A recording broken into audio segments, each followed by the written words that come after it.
taking special orders for Demi? Good afternoon, ladies and gentlemen. It is 1 p.m. on the 20th of August. Would the meeting please come to order? Commissioner Winslow, I believe, is on the telephone, and he is watching us via computer. So hello, Dallas. Hope that everything's going well. We have before we start on the agenda, we have some new people. I think Jenny was introduced last meeting. We have an admin specialist 2, Lisa Talbert Scott. Welcome. And Donna, I'm sorry, I cannot pronounce your last name. It's Weissappel. Weissappel. Okay, welcome. Thank you.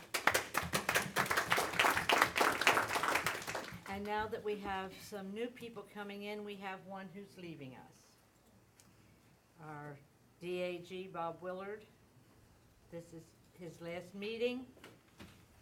Good luck. God bless. Thank you.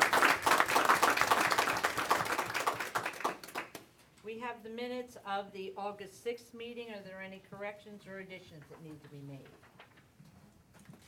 If not, I'll accept a motion. I move that we adopt the minutes of August 6th. I second. Any questions on the motion?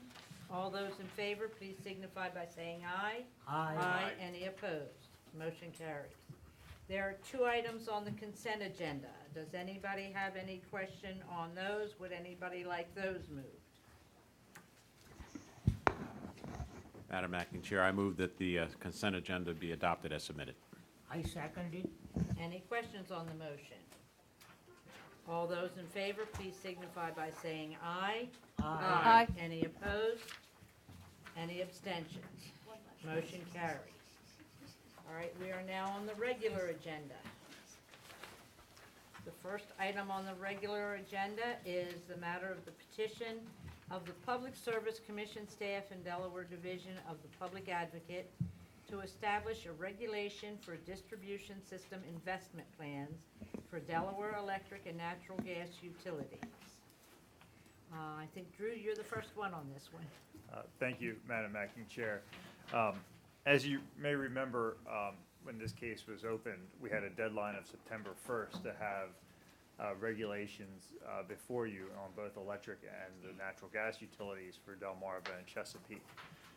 We've been working diligently to get to that point, and I think we're getting close, but we are not. The September 1st has become unreasonable at this point. So what this is asking is that we move the electric to October 22nd, and that we move gas for both Delmarva and Chesapeake to January of 2020, the second meeting in January, which I don't believe has been approved yet. So it's just the second meeting of January of 2020. We've talked to all the parties, and everyone agreed that these dates seem to be in line. Okay, Mr. Walsh? Thank you, Madam Acting Chair and Commissioners. Mr. Slater's recitation is accurate, and for those same reasons, staff supports Commission's approval of proposed order 9444. Okay, Ms. Orr with DPL. Thank you, Madam Acting Chair and Commissioners. Lindsay Orr on behalf of Delmarva Power. I also agree with Mr. Slater's recitation and thank DPA for preparing the motion and proposed order and for the opportunity to comment. Delmarva is in agreement with the form of order before you today and respectfully request that it be approved. Thank you. There he is, Mr. O'Brien. Thank you, Madam Acting Chair and Commissioners. Bill O'Brien on behalf of Chesapeake Utilities Corporation. We've also reviewed the order and we support it, and we thank Mr. Slater for putting it together. Does anybody have any questions of any of these people? My question is, you've asked for a 52-day extension. Is that enough time? Yes, I believe that that is enough time. Thanks. Is that a belief shared by all the parties? We all agreed on the timeline, so I would say yes. I move that the order number 9444B adopted as submitted. And I second. Any questions on the motion? All those in favor, please signify by saying aye. Aye. Any opposed? Any abstentions? Motion carries.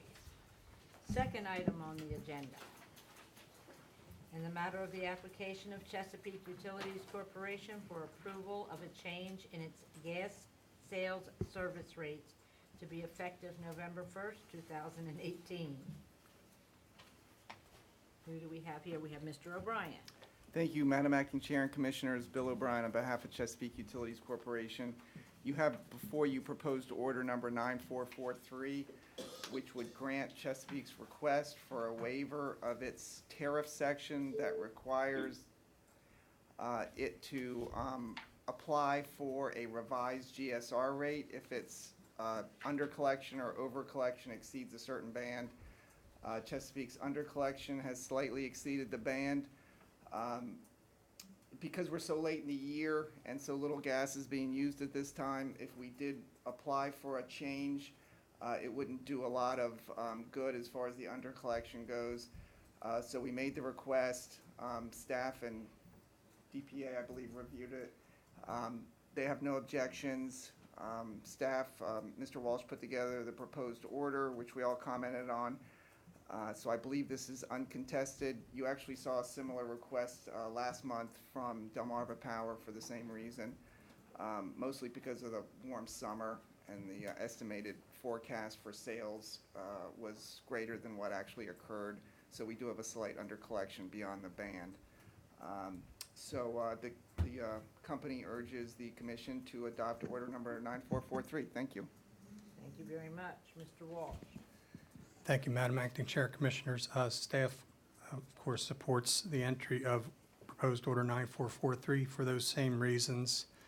And this is really just a matter of all the economy of all the parties, the resources to be that would need to be utilized to put this into effect now versus just carrying it over to Chesapeake's next GSR period. It would make much more sense to do it that way. And therefore, we support entry of the order. Mr. Slater, We also support order 9443. Thank you. are there any questions of these people? Move we approve order number 9443 as presented. I seconded. Any questions on the motion? All those in favor, please signify by saying aye. Aye. Any opposed? Any abstentions? The motion carries. Thank you. Thank you all. Are there any members of the public who would like to make any comments? There being none, we'll go to Director's comments. Thank you, Madam Acting Chair and Commissioners. While Delmarva gets their presentation ready, I'm going to go through some few items. One is we need your approval on the commission calendar for 2020. As you can see, based on discussions we had earlier in the year, the meetings will be held on Wednesdays, and it'll be at 1 p.m. In your package was the draft calendar, and I'm looking for an approval. Does anybody have any dates they would like to have moved? Or any questions on this list of meeting dates? May I have a motion, please? I move that we adopt the meeting dates for 2020 as presented by our executive director. Second. Any questions on the motion? All those in favor, please signify by saying aye. Aye. Any opposed? Any abstentions? Motion carries. You've got your calendar. Thank you, Madam Acting Chair and Commissioners. There is a public comment session in PSC docket 17-1115 of Comcast, Kent County, renewal of cable television franchise here on August 20th. Actually, it's today at 6 p.m. PSC docket 18-0062, Atlantic Broadband, Kent County. There's no date. That should be here today also, I believe so. Thank you. It's here today. There is a public comment session in 170345, Comcast, Kent County, August 22nd, and a PSC docket 171115, Comcast Kent County. Those are going to be held in Millsboro at 6:30 p.m. on August 22nd. Lots of public comment sessions. Another one in the same two dockets, and they're going to be held in Townsend on August 27th. Docket 170507 Comcast, Newcastle County. That's going to be held at the county building in Newcastle, Delaware on September 10th at 6 p.m. Another one in Millsboro for Comcast, Sussex County on September 12th, 6 p.m. There's an evidentiary hearing on PSC complaint docket number 19-0279, James K. Cook versus Delmarva Power and Light, August 29th at 10 a.m. here in our building. The next commission meeting will be on September 12th, 2019. On September 12th, it is also the PSC's 70th anniversary celebration, a small one, after the meeting ends. Invitation cards will be sent out, designed by Sam Hemphill, our ombudsperson and media person. Thank you. And you'll all get your invitations. If you don't get it, you're invited still. September 12th after the meeting. And I believe that's all I have. I do want to, before I turn to Delmarva, it's been here for a year and it's been a pleasure working with Bob Willard. Thank you very much and all the best on your retirement. Hope you get to do all you wanted to do, including look after the grandkids. With that, I turn it over to Marissa Slayton of Delmarva Power, Exelon, etc. Thank you, Marissa. Thank you, Dr. Barua. Good afternoon, commissioners. Good afternoon, Madam Acting Chair.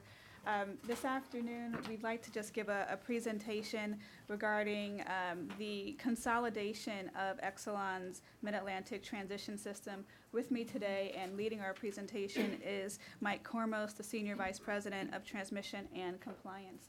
And with that, I'll turn it over to Mike. Thank you, Marissa. And thank you, Madam Acting Chair and Commissioners. As Marissa said, I wanted to provide an update of what we were doing on our transmission system operations, our control rooms, centers. Over the last 2 years, we've taken a hard look at our transmission operations center at all of our utilities, including the Delmarva control room. I think most people are familiar, there has been a push on critical infrastructure in the industry and making sure that our critical infrastructure is adequately protected. So as part of that exercise, we went out and we benchmarked against other external entities, similar size utilities, similar size companies as Exelon, as to what type of investments they had made, what were the best practices being done in the industry, what were sort of the industry norms. We also brought in an outside consultant, Accenture, I should change my side, to also basically give us an independent assessment on our control rooms, and based on their understanding and their experience, where we sort of ranked on the different scales. The results of that benchmarking basically told us we had some opportunity to improve our facilities. As of now, Exelon runs 10 different control rooms, 6 primary control rooms, and 4 backup control rooms. Right now, ACE and Delmarva actually back each other up, don't have a separate backup. There is obviously a cost to running 10 different control rooms, as well as when we looked at the facilities themselves and we compared them against our peers, we were definitely not meeting best practices in many cases. Most of the issues didn't resolve around our SIP security or cybersecurity. We're very good in those areas. We are absolutely compliant, as you would expect. It really came down to more of the physical security nature of it. Most of our control rooms were done 30, 40 years ago, at a time when public access was not viewed as something not desirable, where perimeters, you did not have minimum distances for perimeters for fear of car bombs, backpack bombs. It was just, obviously a different area. When we looked at, particularly in our Mid-Atlantic, all of our control rooms in what we call Mid-Atlantic North, which is PICO, ACE, and Delmarva, none of those would meet what we believed were the minimum requirements. Just to speak directly on the Delmarva one, The issue there was, if you've been to Newcastle Regional Office, it is a very congested area. It is a very congested building.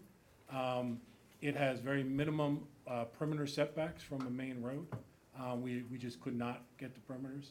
It has public access with both the credit union and a bill paying there, so the public is allowed into the facility. ACE and PICO actually suffer very similar. PICO being additionally downtown Philadelphia, which again in today is just not something you would normally do. Based on that, we have elected that to take some action. We believe right now the most cost-effective way for us to do, and our benchmarking also demonstrates this, is though not to try to maintain the 10 different control rooms, but instead go down to 3 primary control rooms and just 1 backup for our Midwest facility. So in the Mid-Atlantic, we would actually have a Mid-Atlantic North and a Mid-Atlantic South. The Mid-Atlantic North building would be Ace Delmarva and PICO. South would be Baltimore Pepco, and they are actually going to run in what's called a hot state, where they actually back each other up in real time. They are going to both be running each other's systems. They are running the whole Mid-Atlantic, and instantaneously at any time they can run the other system without any kind of failover or backup. It's probably more of the state-of-the-art what you see in today's backup kind of facilities. On page 2, the other issue we have is on EMP. I don't know if people are familiar with electromagnetic pulse. It's probably another thing that's been discussed in the industry, including just recently a presidential order, executive order on EMP protection. What we're really seeing now is the ability to protect ourselves against any kind of high altitude dirty bomb, nuclear device that is exploded over a populated area. The electromagnetic pulses, there's 3 different waves that are generated, can in fact damage critical equipment. There are ways that you can protect your infrastructure against those kind of attacks. And what, again, we've noticed is, I would say everybody who has built a control room in the last 4 to 5 years is in fact putting some type of EMP protection. There are different ways to do that. And we could talk a little bit about what we basically ultimately are looking at doing. But one of the other benefits of this exercise is at least our Mid-Atlantic North facility, which will be the Delmarva home, will be EMP protected. That is the current design. We are starting to design now, but that is the current design that we are envisioning. Moving on to that consolidation plan. So as I mentioned before, we do plan to reduce the number of our control rooms down to 2 modern, high security facilities in the Mid-Atlantic in this hot continuous operation scenario.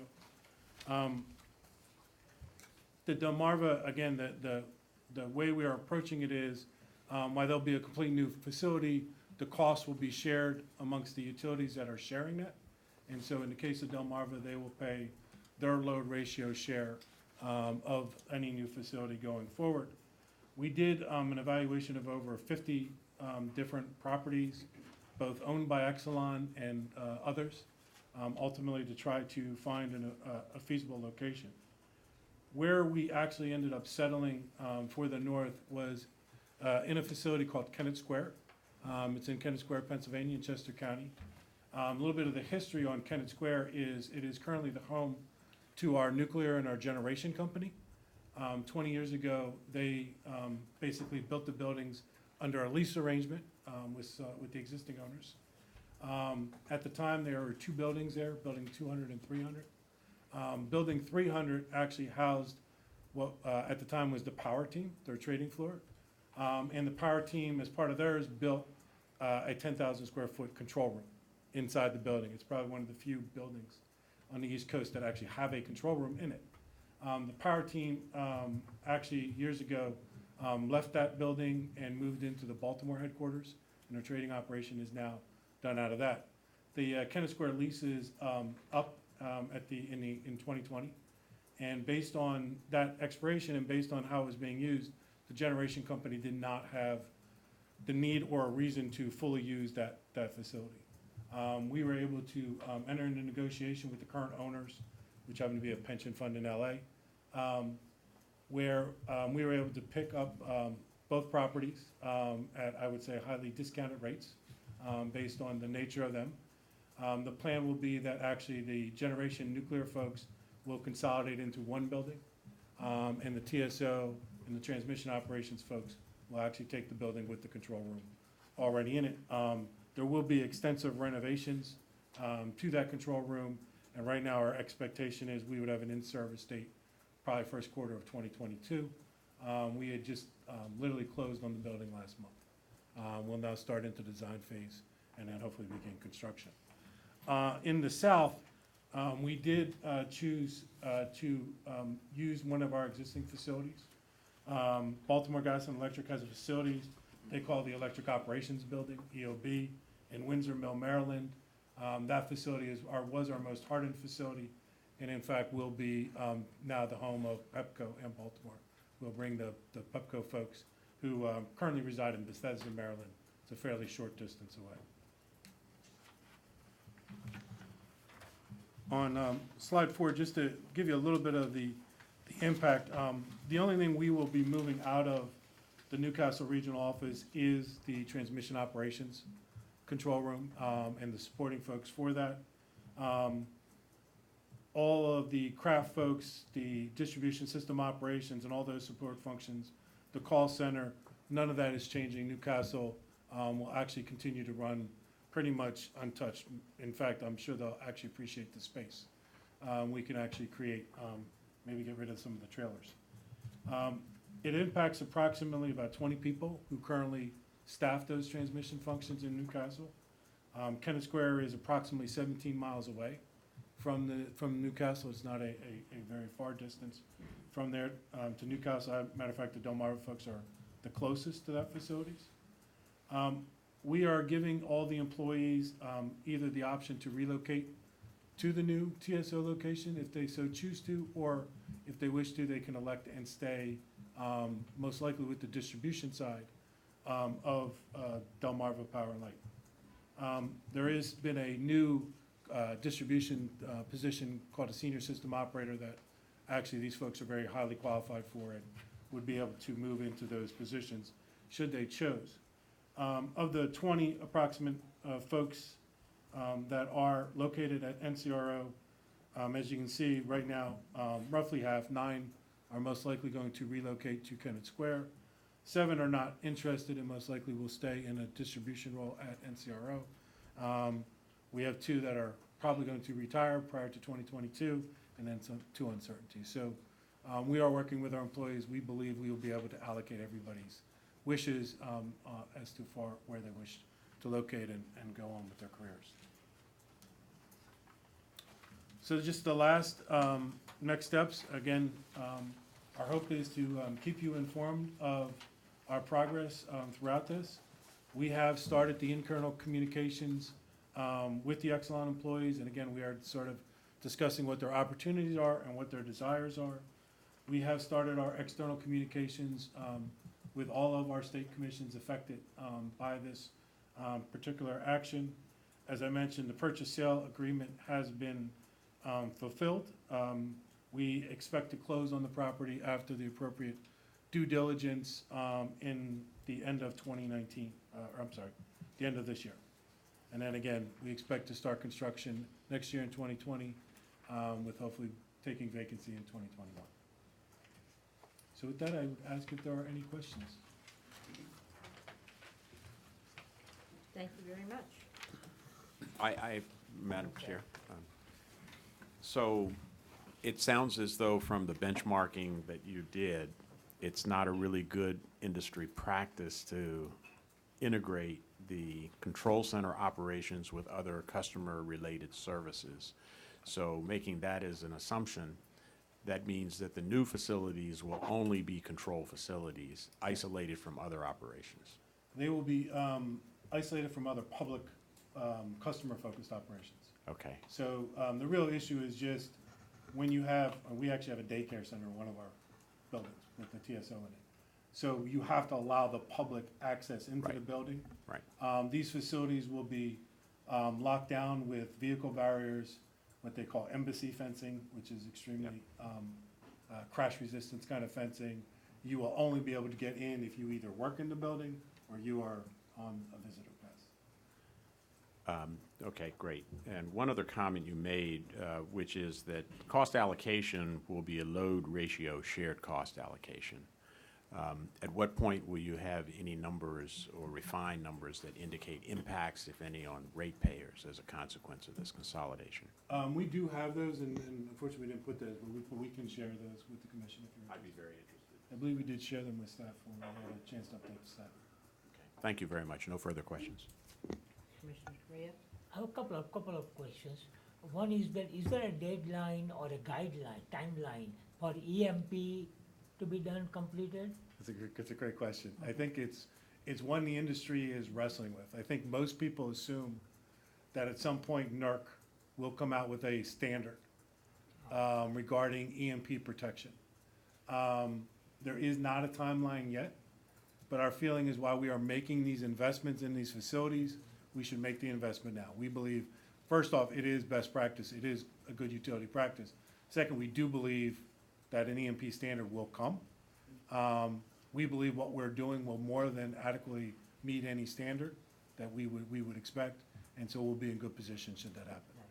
And for the customers, when will the complete project, the whole, all of them, will be done by, say, December 2022? The Mid-Atlantic East will actually be done by 2022. Kennett will be the last facility. The Baltimore BG&E facility, actually, we expect to take vacancy of that in 2021. Good. Thank you. My question is, again, regarding the numbers, consolidating down from 10 to 4? Four. Four. 3 primaries and 1 backup. Right, is the offset of closing down 6 sites covering the cost to make these significant changes in the buildings? I would say it's depends on how you look at it. We broke down the costs in multiple different ways. One, we looked at actually trying to renovate the facilities that existed to meet standards. It is clearly cost effective from trying to do that. The second, we did try to look at the current cost. Now, because of the facilities being multi-use that they currently exist in, it's sort of an apples to oranges comparison. Now, we do expect about a 48-person reduction in staff by consolidating across all of Exxon Utilities, not just Delmarva. That reduction does go significantly to offsetting the increased costs over the long term. I won't say it totally offsets it, but at the same time, our security and the modernization of our facilities will be significantly better. So I think on a cost benefit, it is clearly will pass that cost benefit. Any other questions? Thank you so very much. Thank you. I have no other comments. Thank you. I have one question, Dr. Carrillo. Thank you. On director's comments, the very last bullet, public comment sessions, Comcast, Kent County, both of them are Kent County, and the hearing is being held in Millsboro, which is Sussex County.